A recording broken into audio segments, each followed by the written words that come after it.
Hello friends, स्वागत है आप सभी का अपने यूट्यूब चैनल फ्यूचर पॉइंट में। तो दोस्तों, आज के इस वीडियो में मैं बताने वाला हूँ बिहार बोर्ड मध्य परीक्षा 2026 के लिए सोशल साइंस का ऐसे क्वेश्चन जो बिहार बोर्ड में बार बार पूछे जाते हैं। तो इस वीडियो को शुरू से अंत तक देखिएगा, इस वीडियो को कहीं से स्किप मत कीजिएगा। और यदि दोस्तों अगर आप इस चैनल पर पहले बार आए हैं, चैनल को सब्सक्राइब कर लीजिएगा और वीडियो को लाइक जरूर कीजिएगा। तो चलिए स्टार्ट करते हैं आज का वीडियो। तो दोस्तों, यहाँ पे आपका पहला क्वेश्चन है, दुनिया के मजदूर एक हो यह नारा किसने दिया? बताइए कमेंट करके।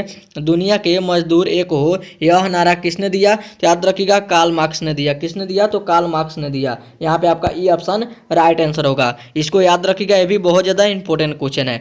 आगे बढ़ते हैं अगला प्रश्न को। तो दोस्तों, यहाँ पे आपका अगला प्रश्न है, पटना में गोल घर किस उद्देश्य से बनाया गया था? आपका क्वेश्चन है, पटना में गोल घर किस उद्देश्य से बनाया गया था? तो याद रखिएगा, अनाज रखने के लिए बनाया गया था। किस उद्देश्य से बनाया गया था? तो अनाज रखने के लिए बनाया गया था। यहाँ पे आपका सी ऑप्शन राइट आंसर होगा। आगे बढ़ते हैं अगला प्रश्न को। तो दोस्तों, यहाँ पे आपका अगला प्रश्न है, भारत की परिवहन सेवाओं में कौन सर्वाधिक महत्वपूर्ण है? आपका क्वेश्चन है, भारत की परिवहन सेवाओं में कौन सर्वाधिक महत्वपूर्ण है? बताइए कमेंट करके कौन है? तो याद रखिएगा, रेलवे है। कौन है? तो रेलवे है। यहाँ पे आपका बी ऑप्शन राइट आंसर होगा। तो इसको आप याद रखिए। आगे बढ़ते हैं अगले प्रश्न को। तो दोस्तों, यहाँ पे आपका अगला प्रश्न है, भारतीय राष्ट्रीय कांग्रेस की स्थापना किसने किया?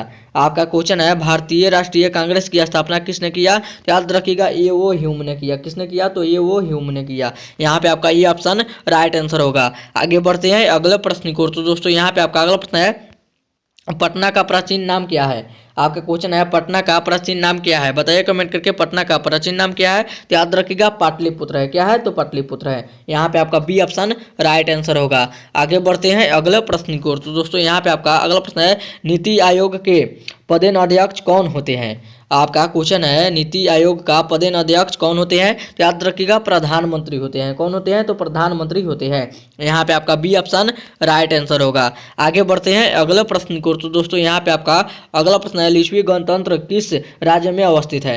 आपका क्वेश्चन है, लिच्छवी गणतंत्र किस राज्य में अवस्थित है? बताइए कमेंट करके, किस राज्य में अवस्थित है? तो याद रखिएगा, बिहार राज्य में अवस्थित है। किस में अवस्थित है? तो बिहार राज्य में अवस्थित है। यहाँ पे आपका ई ऑप्शन राइट आंसर होगा। आगे बढ़ते हैं अगला प्रश्न की ओर। तो दोस्तों, यहाँ पे आपका अगला प्रश्न है, भूकंप का जन्म जिस स्थान पर होता है उसे क्या कहते हैं? आपका क्वेश्चन है, भूकंप का जन्म जिस स्थान पर होता है उसे क्या कहते हैं? तो याद रखिएगा, भूकंप केंद्र कहते हैं। क्या कहते हैं? तो भूकंप केंद्र कहते हैं। यहाँ पे आपका बी ऑप्शन राइट आंसर होगा। आगे बढ़ते हैं अगला प्रश्न को। तो दोस्तों, यहाँ पे आपका अगला प्रश्न है, हचिव विधि का प्रतिपादक कौन है? आपका क्वेश्चन है, हचिव विधि का प्रतिपादक कौन है? बताइए कमेंट करके, हचिव विधि का प्रतिपादक कौन है? याद रखिएगा, कौन है? तो लेहमान है। कौन है? तो लेहमान है। यहाँ पे आपका ई ऑप्शन राइट आंसर होगा। आगे बढ़ते हैं अगला प्रश्न को।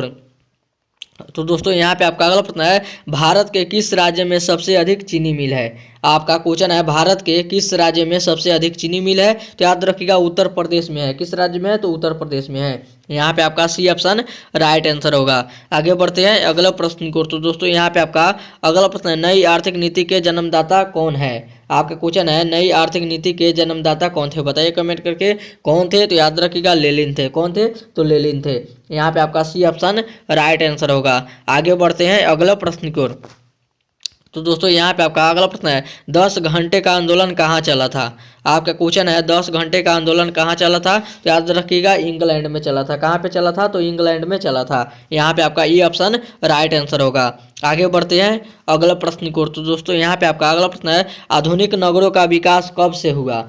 आपका क्वेश्चन है, आधुनिक नगरों का विकास कब से हुआ? बताइए कमेंट करके, कब से हुआ? तो याद रखिएगा, औद्योगिक क्रांति से हुआ। कब हुआ? तो औद्योगिक क्रांति से हुआ। यहाँ पे आपका डी ऑप्शन राइट आंसर होगा।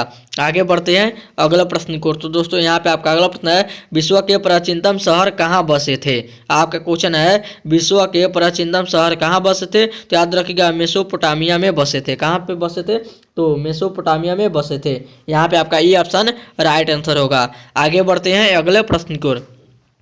तो दोस्तों, यहाँ पे आपका अगला प्रश्न है, सूती वस्त्रों की राजधानी किस शहर को कहा जाता था? आपका क्वेश्चन है, सूती वस्त्रों की राजधानी किस शहर को कहा जाता था? बताइए कमेंट करके, किस शहर को कहा जाता था? तो याद रखिएगा, मुंबई शहर को कहा जाता था। किस शहर को कहा जाता था? तो मुंबई शहर को कहा जाता था। यहाँ पे आपका सी ऑप्शन राइट आंसर होगा। आगे बढ़ते हैं अगले प्रश्न की ओर। तो दोस्तों यहाँ पे आपका अगला प्रश्न है, बिहार में कौन सी मिट्टी पाई जाती है।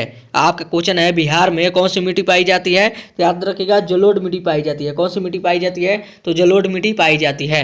यहाँ पे आपका सी ऑप्शन राइट आंसर होगा। आगे बढ़ते हैं अगले प्रश्न की ओर। तो दोस्तों यहाँ पे आपका अगला प्रश्न है, कॉर्बेट नेशनल अभयारण्य किस राज्य में स्थित है। आपका क्वेश्चन है, कॉर्बेट नेशनल अभयारण्य किस राज्य में स्थित है। बताइए कमेंट करके किस राज्य में स्थित है। तो याद रखिएगा, उत्तराखंड राज्य में स्थित है। यहाँ पे आपका सी ऑप्शन राइट आंसर होगा। आगे बढ़ते हैं अगला प्रश्न की ओर। तो दोस्तों यहाँ पे आपका अगला प्रश्न है, किस राज्य में चाय पत्ती सबसे अधिक होता है। आपका क्वेश्चन है, किस राज्य में चाय पत्ती सबसे अधिक होता है। तो याद रखिएगा, असम राज्य में चाय पत्ती सबसे अधिक होता है। यहाँ पे आपका ई ऑप्शन राइट आंसर होगा।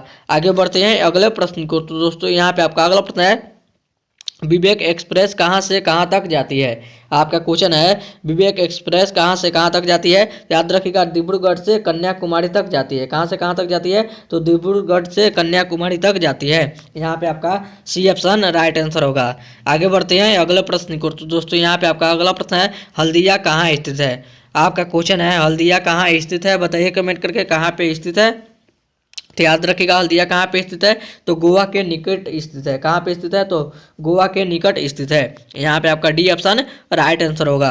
याद रखिएगा, ये भी क्वेश्चन बहुत ज़्यादा इंपॉर्टेंट है बोर्ड एग्जाम 2026 के लिए। और ये था आपका वीडियो का लास्ट क्वेश्चन। अब वीडियो यहीं पे खत्म करते हैं।